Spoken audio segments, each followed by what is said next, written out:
Fala pessoal, beleza? A gente vai falar hoje aqui sobre o ISS, lançamento por homologação, decadência, prescrição, os prazos mais importantes, porque isso pode cair na sua prova e a gente vai decifrar um pouco do que a Sebrasp gosta de cobrar, né? A gente tem algumas questões objetivas que dão um caminho para a gente identificar como a Sebrasp irá corrigir uma dissertação sobre esse tema. O que a gente vai falar aqui é do principal imposto municipal, que é o ISS. E o ISS ele tem o lançamento como regra por homologação. O que seria o lançamento por homologação, né? É aquele em que o contribuinte ele antecipa o pagamento sem prévio exame da autoridade administrativa. E com isso, você tem esse lançamento, né, em que o sujeito passivo ele tem esse dever de antecipar e logo depois o físico ele faz essa homologação. Essa homologação pode ser tácita, caso o físico não olhe, ele vai ser homologado tacitamente, ou vai ter uma ação fiscal em que o físico vai fazer essa homologação, esse trabalho de homologação desses lançamentos. Normalmente, como que acontece, né? Você tem uma ação fiscal de uma empresa, você vai pegar os últimos 5 anos e vai fazer a homologação de todos os lançamentos, verificando se foi tudo feito corretamente. E aí você vai terminar a ação fiscal e vai dizer, ó, realmente não foi encontrado nenhum problema, todos os tributos foram pagos e com isso homologa-se o lançamento do período tal ao período tal. E aí, o que causa mais confusão é o quê? É qual é o período, né? Qual é o período que eu vou utilizar? É 5 anos a contar do fato gerador? Começa a contar o primeiro dia do exercício seguinte daquele que deveria ter sido lançado. A gente tem a regra, né? Então, a regra é aquela do lançamento de ofício, do artigo 131, inciso 1 do CTN, que a decadência começa a contar 5 anos, não estava aparecendo, 5 anos a contar do primeiro dia do exercício seguinte, aquele que o lançamento poderia ter sido efetuado. Essa é a regra, pessoal. E essa regra a gente tem que levar para a prova, né? Porque quando você tem algum problema no lançamento por homologação, sempre volta para a regra. O lançamento de ofício, o lançamento de por declaração, a gente utiliza o artigo 131, inciso 1, que é o prazo decadencial começa a contar a partir do primeiro dia do exercício seguinte àquele que o lançamento poderia ter sido efetuado. Essa é a regra que a gente traz lá do direito tributário. O artigo 150, parágrafo 1º, que trata ali do lançamento por homologação, né? Ele diz o seguinte aqui, ó. Ele fala o seguinte, ó: o pagamento antecipado extingue o crédito tributário sob condição resolutória, resolutória, da ulterior homologação ao lançamento. Então, se for identificado algum problema, a gente não vai considerar mais extinto o, esse lançamento porque teve algum problema. Ah, foi um lançamento fraudulento, com declaração falsa. Opa, então vamos voltar para a regra, né? Então, a gente sai da exceção, que é a decadência no lançamento por homologação, e volta para a regra. E a regra você tem que lembrar que é do 173, inciso 1. E como que é feita a decadência no lançamento por homologação? Aí é a contar 5 anos da data do fato gerador. Então, se a lei não fixar prazo por homologação, né, e é assim que está escrito lá no CTN e está tudo tranquilo, será ele de 5 anos a contar do fato gerador, expirado sem que a Fazenda tenha se pronunciado, né? Considerado-se homologado o lançamento e definitivamente extinto o crédito tributário. Então, teve o fato gerador em maio de 2018. Chegamos aqui em maio de 2023. O contribuinte, ele declarou e pagou. E a Fazenda não abriu nenhuma ação fiscal, não não foi conferir esse lançamento, né? Então, a partir da data do fato gerador, né, a partir do pagamento ali, não precisa saber se é da data do pagamento do fato gerador.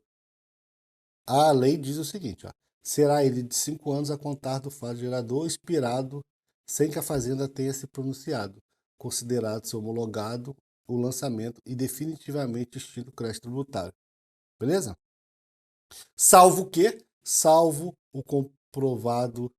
se comprovado dolo, fraude ou simulação. Porque aí volta para a regra. Volta para a regra. Lembrando também que ele tem que ter pago o tributo, né? Porque se ele não pagou o tributo, aí volta para a regra.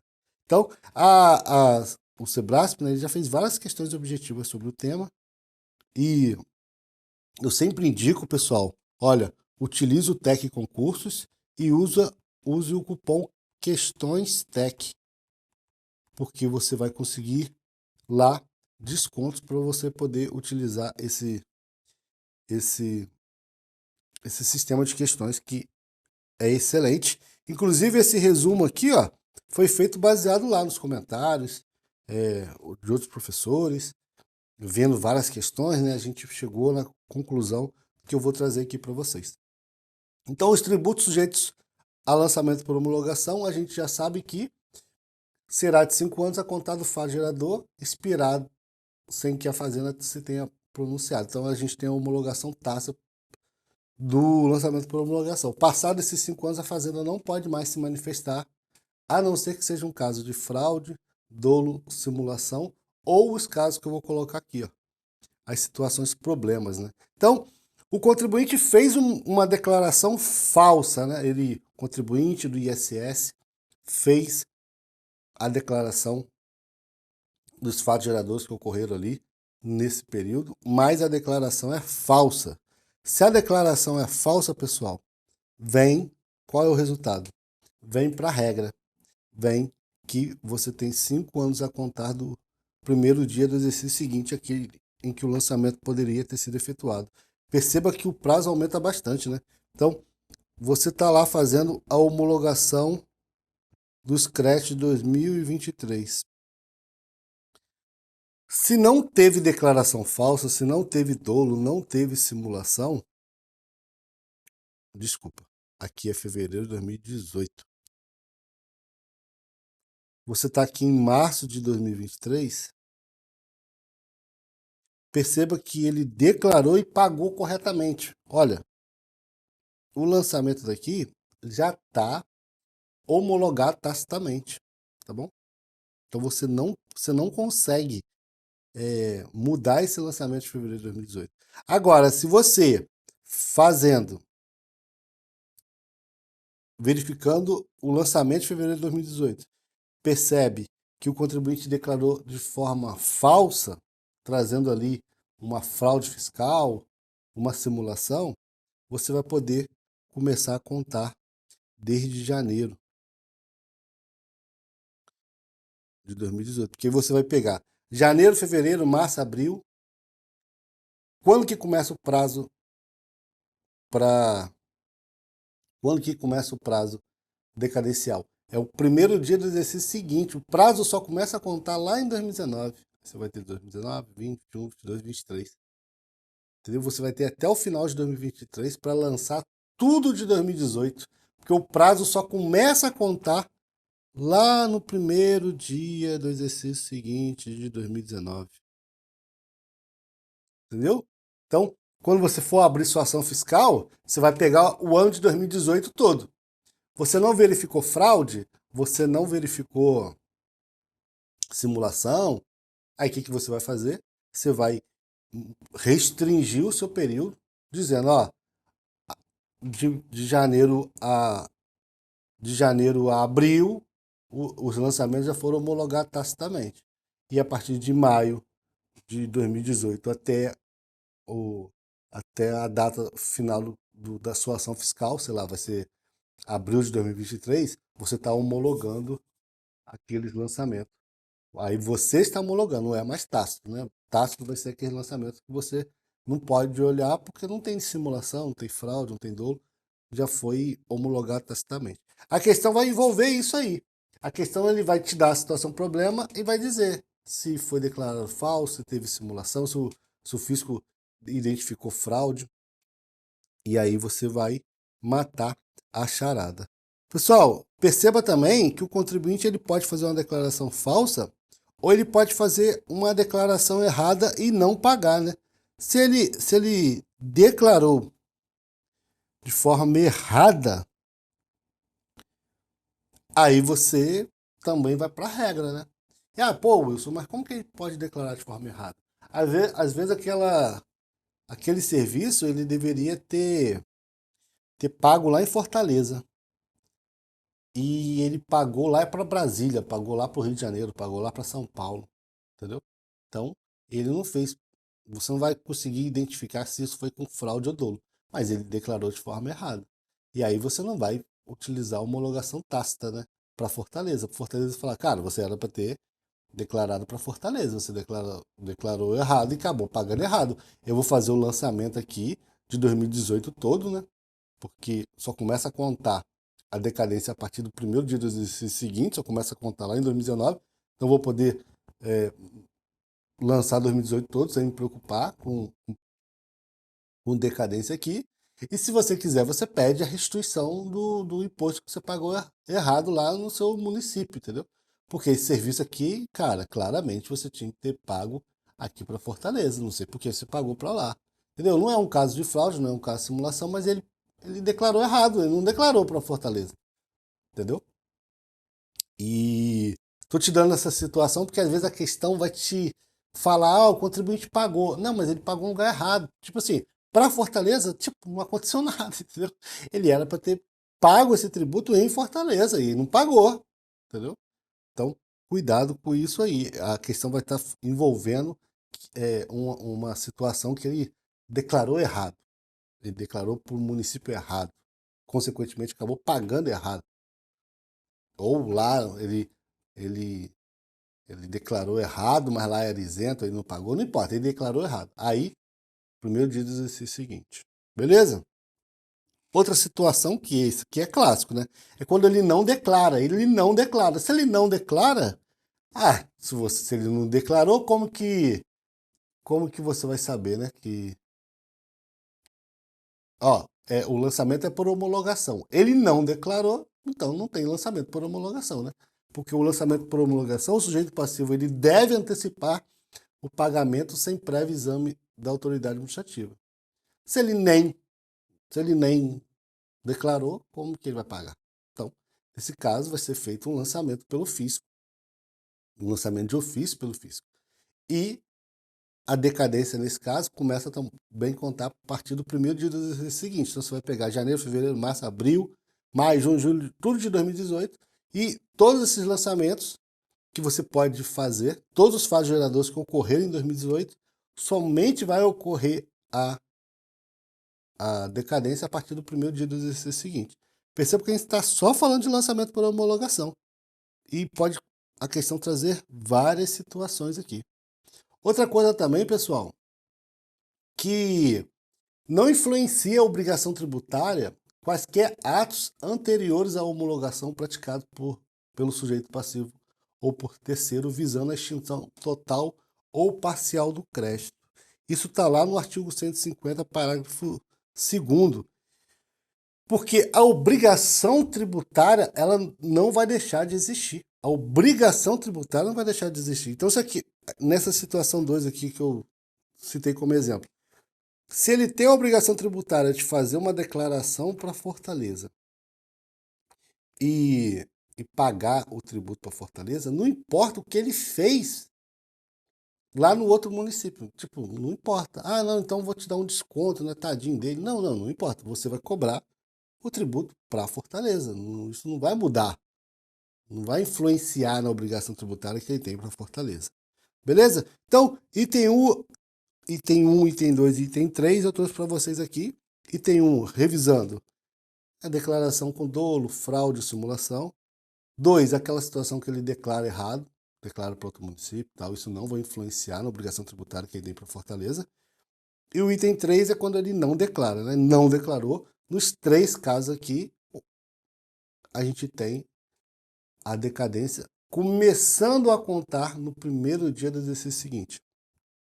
Aí você vai ter todos os fatos geradores de 2018 vão começar a contar no primeiro dia de 2019. Aí você vai ter 1 ano, 2 anos, 3 anos, 4 anos, 5 anos. Então, até o final de 2023, você vai poder fazer o lançamento desse tributo. Ah, mas aí vai até 2024, nos primeiros dias ali de 2023. Não. Calma. Conta assim, 5 anos a partir do primeiro dia do exercício seguinte. Vamos, porque ainda pega uns diazinhos aqui de 2024, mas pensa assim, vai até o final de 2023. Vai até o final de 2023, dá para lançar. Tá? Mas aí, se a gente for avançar um pouco mais, a gente sabe que pega alguns dias aqui de 2024. Mas o importante é você gravar o início. É 5 anos a partir do primeiro dia do exercício seguinte, em que o lançamento poderia ter sido efetuado. Beleza, pessoal. Agora é o problema, né? Que é o quarto e o quinto. Né? Então, ele declarou corretamente, tá bom? Mas ele não pagou. Ou ele pagou a menor. Tá, ele não pagou. Então, ele declarou e não pagou. A gente já considera como constituído o crédito. Beleza? Já que já está constituído o crédito, começa a correr o quê? O prazo prescricional. Então, a gente já tem as decisões da STF falando sobre o tema. Então, lá no artigo 174, a gente vai ter o quê? O prazo prescricional. Então, nos tributos sujeitos à homologação por... Opa, vou repetir. Nos tributos sujeitos a lançamento por homologação, o prazo prescricional inicia-se a partir do dia seguinte da entrega da declaração ou ao do vencimento, o que ocorrer por último. Então, ou vai correr a partir da data que ele declarou, ou a partir do dia seguinte da data da declaração, ou o dia seguinte do vencimento, o que ocorrer por último. Né? Normalmente ele declara, tem 30 dias ali para pagar e não pagou. Ou então ele declara todos os fatos geradores dele de fevereiro. Aí ele vai pegar, vai juntar todos esses valores e vai emitir uma guia, e a partir dessa guia ele tem 30 dias para pagar. Ou 10 dias, ou 15 dias, tem que pagar tudo de abril, tem que pagar até 15 de maio, 10 de maio, né? Ou então tem 30 dias a partir da guia emitida, depende. Não importa o que eles estão falando, importa que ele ou vai ser do dia seguinte ao da entrega da declaração, ou vai ser o último dia do vencimento. E você vai escrever esses dois, é isso que é importante. Aqui é discursivo, né? Então você vai escrever os dois. Você vai falar assim, poxa, ô mãe, tu sabia que nos lançamentos sujeitos ao lançamento por homologação, o prazo prescricional inicia-se a partir do dia seguinte ao da declaração ou o dia seguinte do vencimento que ocorrer por último? Ela vai falar, pô, sabia não. Boa sorte lá na prova. Isso aqui, cara, você tem que ir para a prova, né? Então, prazo prescricional, muito importante. Poxa, Wilson, na prática é assim? Não, na prática nem sempre. Porque isso aqui a gente está falando de uma situação que ocorre no federal, no ente, na União. Tá? Normalmente nos municípios, nos estados, tem que ter essa previsão na lei, tá? Que não é automático, não, tem que ter na lei. Às vezes lá em Fortaleza não tem na lei, mas isso não vai cair na prova. O que vai cair é esse entendimento de que pode sim ocorrer o prazo prescricional daquelas declarações que não foram pagas ou pagas a menor. E, Wilson, por que a pessoa paga a menor? Às vezes ela fez 100, emitiu 100 notas fiscais e na hora de emitir guia só emitiu de 60 notas. Aquelas mais caras ela não emitiu. E aí ela pagou a menor, ela vai pagar porque ela vai selecionando as guias. eu ver aqui, ó. Ela vai selecionando as guias. E aí ela não selecionou todas, isso acontece. Ou então ele parcelou e só pagou 2, 3, 4, entendeu? Então ele pagou a menor. Então, a outra situação é o contribuinte ele entende que foi devido um valor, paga esse valor. Mas o fisco entende que o contribuinte deveria ter declarado o valor maior.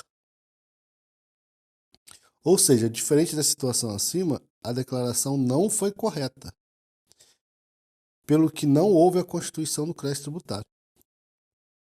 E aí começa a confusão, que essa aqui é a situação mais difícil. Então, na situação 2 aqui, ó, eu quero que você pense assim, ó, declarou errado. Como assim? Qual a diferença do 2 para o 5? Declarou errado aqui, na verdade, ele declarou para outro lugar. Ele declarou para São Paulo. Ele deveria ter declarado para Fortaleza. E aí, a gente nem tem lançamento nesse caso. A gente vai fazer esse lançamento de ofício. E o prazo começa a contar a partir do primeiro dia do exercício seguinte. Já aqui não. Aqui o contribuinte entende que o subitem do serviço dele é de um item que a alíquota é de 3%. Só que você, olhando o caso concreto, você fala, não, cara, você declarou aqui em Fortaleza o subitem tal. Beleza, você achou que era 3%, mas não é. Você está enquadrado aqui, ó, nesse de 5%. Ou seja, o contribuinte declarou em Fortaleza, ele entende que o subitem dele é de 3%. Já o fisco entende que o subitem é aquele de 5%. Então a gente tem uma confusão, né? Porque teve a declaração, teve o lançamento. A primeira coisa que você vai olhar é se teve fraude, né? Não teve fraude. Ele fez porque ele sempre trabalhou com esse subitem. Ele pode lançar nesse subitem. Opa, não teve fraude. Segunda coisa que você vai olhar é se ele pagou ou não pagou. Se ele declarou pelo subitem que ele entende. Então, ele declarou o que ele entende que é devido e pagou esse valor, houve pagamento, nem que seja parcial, nesse caso, não vai lá para o artigo 103, inciso 1. Fica aqui no lançamento por homologação. Ou seja, começa a contar a decadência a partir de 5 anos do fato gerador. Beleza? Ó, ainda que ele tenha pago parcial ou total, tá bom? Esse item 5 é o mais difícil. Agora, se ele não pagou nada, poxa, ele achou que era o subitem tal, que a alíquota é 2,5. Só que o fisco entende que é a alíquota de 5. Só que ele não pagou nada. Ele não pagou nada. Então, se ele não pagou nada, aí a gente vem para regra geral. Começa a contar a partir do primeiro dia do exercício seguinte ao que poderia ter acontecido o lançamento. Beleza? Essa é a situação mais difícil, tá? Às vezes você vai fazer uma questão da FGV, FCC, é porque não fica às vezes muito claro, mas o Sebrasp a gente vai por essa linha que vai dar bom. Tamo junto, pessoal? Então vamos para a discursiva, depois dessa revisão desse assunto, sobre o lançamento por homologação no ISS. Printa a tela aí, que... Se eu sair aqui, ó. Printa a tela, que vai dar certo, hein? Vai dar certo. Vai dar muito certo. Pode printar a tela. Calma aí. Vê se ficou bom, pessoal. Acho que ficou bom, né? Então, vamos lá para a nossa discursiva. Na condição de sujeito passivo, contribuinte do ISS, a empresa turistando precisa periodicamente apurar e efetuar o pagamento antecipado do imposto municipal, sem prévio exame da autoridade tributária. Lançamento por homologação, né? Acompanhado das respectivas obrigações acessórias, como as declarações eletrônicas. Essa empresa turistana está sediada em Fortaleza e desempenha atividade econômica cujo objeto é a prestação de serviços relativos a turismo, hospedagem, viagens e congêneres. Essa questão aí é uma questão adaptada de uma objetiva, bem legal. Sabendo que a empresa turistando relativamente ao ISS em um determinado período tratou de apurar e declarar integralmente o imposto, mas deixou de realizar o seu pagamento antecipado. Fez merda em turistando. Já o outro, ele deixou de apurar, declarar e antecipar o pagamento do imposto. Dessa forma, apresente um texto dissertativo, que é o tema, é o formato que a gente vai ter aí no nosso concurso, e discorra sobre, vamos ver quantas perguntas eles vão fazer para a gente montar o nosso parágrafo, né? Discorra sobre decadência e prescrição. Então aqui a gente já tem um. Discorra sobre decadência e prescrição. Além disso, diante dessas situações, oriente a administração municipal acerca das providências cabíveis para a satisfação do tributo municipal em cada um dos casos. Então a gente tem aqui o caso 1 e o caso 2. Inclusive no que tange à temporalidade e natureza dos respectivos prazos. Então a gente tem que tomar cuidado aqui, né? A gente tem aqui A e B, natureza dos respectivos prazos, justificando a resposta com fundamento na legislação e jurisprudência consolidada. Então, como que a gente pode organizar, né, esse texto dissertativo? A gente tem várias formas de poder organizar. Uma forma é fazendo a introdução utilizando as informações que ele deu, né? Então, preliminarmente, trata de um caso, trata de uma situação em que envolve uma empresa turistando, contribuinte do ISS e tal. Esse caminho que eu estou falando, ele é mais para estudo de caso, né? Que você coloca especificamente o que está acontecendo. Mas você pode usar aqui, que você ganha, né? Você faz um texto padrão ali de introdução e você ganha uma boa quantidade de linhas, porque isso diminui, né, a possibilidade de, para cada erro que você tiver, você ter uma penalização maior. Então você pode pegar a introdução aqui, ó, já que a gente não tem tantas perguntas, e já refazer aqui essa introdução com o que ele já disse aqui, né? Na introdução do tema que ele vai exigir. Outra coisa também que você pode falar é na introdução falar sobre prescrição e decadência já de cara, que aí você já pode responder esse item 1 aqui, né? Então você pode começar lá, preliminarmente é de suma importância o conhecimento da decadência e da prescrição tributária. Isso porque a decadência, aí você vai. Ou então você pode começar, é de suma importância conhecer as possíveis causas da extinção do crédito tributário. Os mais importantes é a decadência e a prescrição tributária. E aí você... Isso não vai te fazer perder ponto, entendeu? Isso é bem legal. A introdução não vai te fazer perder ponto. Você só tem que ser coeso, você só tem que ter... tem que estar falando sobre o tema, né? E na introdução a gente já pode responder a primeira pergunta, que é decadência e prescrição, ou não. Você pode começar a introdução. Vamos supor, se você fizer a introdução aqui falando mais sobre a empresa turistando, situando o leitor do texto sobre da onde que vem, por que ele está falando sobre isso? Que caso é esse? Por que ele está falando isso? Aí não, vou situar o cara primeiro. Eu prefiro assim.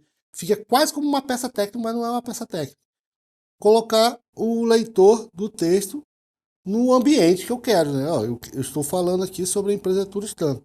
Então, eu faria aí uma introdução parafraseando o que a própria questão já nos trouxe, né? E no segundo parágrafo, no desenvolvimento, aí eu já começava com prescrição e decadência. Se fosse muitas perguntas, aí já vale a pena já começar respondendo na introdução, faz uma introdução breve ali de 1, 2 linhas e já começa já situando prescrição de decadência na introdução. Beleza?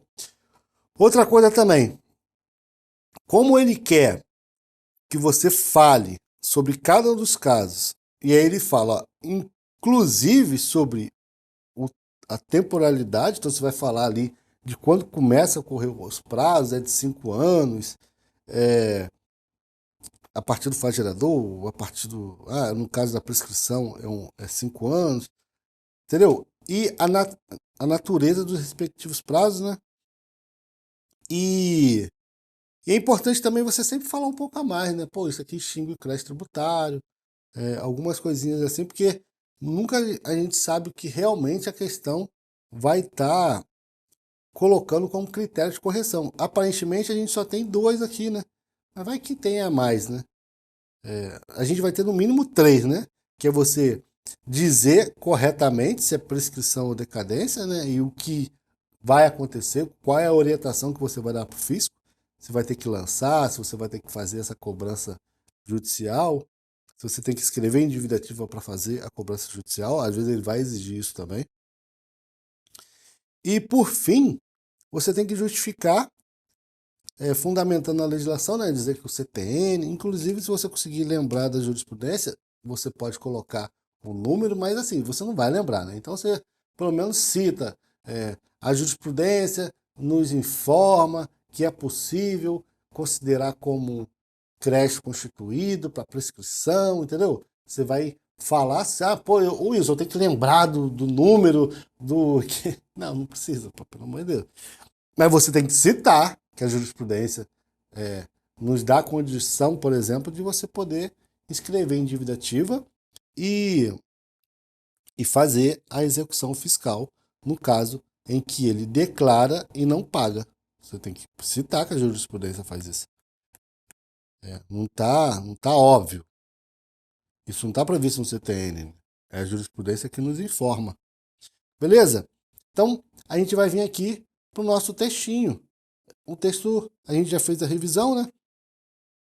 Como a gente fez a introdução aqui como proposta de espelho, é de suma importância para a análise das situações envolvendo a empresa turistando limitada discorrer sobre a decadência e prescrição tributária. Segundo o direito tributário, a decadência pode ser conceituada como a extinção do direito da fazenda pública de constituir o crédito pelo decurso do tempo. Esse isto é aqui, né? Precisa. Decorre da inércia da autoridade administrativa. Assim, percebe-se que a decadência tributária está relacionada ao prazo para o fisco constituir o crédito tributário mediante o procedimento do lançamento tributário. Já a prescrição tributária que ocorre contra a fazenda acarreta a extinção do direito desta de promover a ação judicial para a cobrança do crédito tributário já definitivamente constituído e não pago pelo sujeito passivo. É importante reforçar que o tributo em questão se opera por homologação. Então, na introdução, já respondemos a primeira pergunta. Primeiro item que será avaliado. Legal, é uma estratégia. Poderia responder isso no segundo, beleza? Mas o importante é que você, pelo menos, estruture a sua dissertação de forma que você tenha lá, ele peça algo, ele pediu prescrição de decadência primeiro, então você coloca no primeiro, né? Se você colocar no terceiro, ele pode até olhar, mas fica mais difícil. Pô, isso, mas eu coloquei no terceiro, cara. Nossa, e dei mole. E agora eu perdi ponto. Então vai entrar com recurso e vai colocar lá. Ó, meu filho, tá vendo que você perguntou sobre prescrição de decadência, que tá aqui no seu espelho dizendo que você ia dar 5 pontos? Tá aqui, ó. Eu respondi na linha 17, a linha 23. Entendeu? Você vai falar para ele. Ainda vai dar um fumo nele ainda. Não é de se esperar que eu, coloque exatamente no mesmo, no- na mesma, forma que o espelho. Mas tudo que foi solicitado foi respondido. solicita a majoração total da nota, se você quiser fazer. Mas você não vai fazer isso não, porque você já vai colocar na ordem. Importante reforçar que o tributo em questão se opera por homologação, ou seja, modalidade de lançamento em que tem como principal característica atribuir ao sujeito passivo o dever de antecipar o pagamento sem prévio exame da autoridade administrativa. Assim, no primeiro caso, então, só fiz uma introdução aqui que a gente está falando sobre o lançamento por homologação. Precisava o Wilson fazer? Ele já falou que é por lançamento por homologação. Precisava? Não, não precisava. Mas fica mais fácil o texto, né? Até para você explicar melhor. Então agora a gente vai responder essa situação aqui. Ó. A gente vai orientar o fisco no primeiro caso. Caso 1. Então a gente vai começar aqui. Assim, no primeiro caso, tem-se que a declaração do ISS realizada pelo contribuinte constitui o crédito tributário, de modo que não há necessidade de realização do ato de lançamento por homologação, iniciando-se o prazo prescricional na data do vencimento da obrigação ou da entrega da declaração, dependendo de qual deles ocorrer por último. Poxa, isso, mas é meio óbvio que seria por vencimento, né? Mas não. Coloca os dois, tá? Coloca os dois. Grave assim, ó, coloca os dois. É meio óbvio, eu sei, mas coloca os dois, porque é assim que tá lá na nossa jurisprudência. Eu aqui, né? Eu poderia ter colocado mais, né? Poderia já ter colocado que encontra-se respaldado na jurisprudência tal ato, poderia ter colocado mais. Eu vou colocar lá na conclusão, mas assim, olhando aqui, eu acho que eu deveria ter colocado aqui no segundo. Mas enfim, é importante que você cite em algum momento do texto a jurisprudência e a legislação sobre o tema. Vamos responder o segundo, a segunda parte? Então, ademais, no que tange ao segundo caso, destaca-se a necessidade de se realizar o lançamento pelo fisco. Ih, errei aqui. Ó. O lançamento pelo fisco, visto que o contribuinte deixou de apurar, declarar e antecipar o pagamento do imposto. Quanto ao prazo decadencial, no caso de tributos sujeitos a lançamento por homologação, em que não há o pagamento nem a declaração, a Fazenda Pública terá o prazo de 5 anos para constituir o crédito tributário, contados a partir do primeiro dia do exercício seguinte, aquele que o lançamento poderia ter sido realizado. Então, no nosso caso aqui, ele deixou de apurar, né? Se ele deixou de apurar, a gente tem o problema 3 que a gente trouxe lá, né? Ele não fez a declaração. Se ele não fez a declaração, a gente vai para a regra, né? Que é o lançamento de ofício, artigo 131, inciso 1 do CTN, que a decadência ela só começa a contar 5 anos a partir do primeiro dia do exercício seguinte, aquele que o lançamento poderia ter sido efetuado, né? E aí a gente colocou isso aí no nosso texto. E por fim, quando há declaração, mas não ocorre o pagamento, não há decadência. Nessa hipótese, segundo a jurisprudência, o crédito tributário já foi constituído pelo lançamento. Assim, inicia-se o prazo da prescrição, que consiste na ação do fisco para cobrar o montante devido. Já a decadência é a extinção do direito do fisco de constituir o crédito tributário através do lançamento. Ou seja, o crédito tributário ainda não existe. A conclusão, pessoal, eu vou te falar, faça a conclusão reforçando o que você deveria responder. Coloque mais informação. Não faça a conclusão do tipo assim, sendo assim, o direito tributário ele é muito importante para as empresas e aí a empresa tem que ter muita atenção para não perder os prazos. Não, não responde assim não. Fale novamente. A questão perguntou sobre prescrição e decadência. Termine o texto falando sobre prescrição e decadência, sabe? A questão falou sobre IPTU, sobre os aspectos temporais e espaciais do IPTU, materiais do fato gerador, né, de imposto de incidência. Poxa, eu falei sobre zona urbana, queria falar um pouco mais sobre zona urbana. Então, termina o texto, conclusão, cita um pouco mais, fala, cita um pouco mais, tá?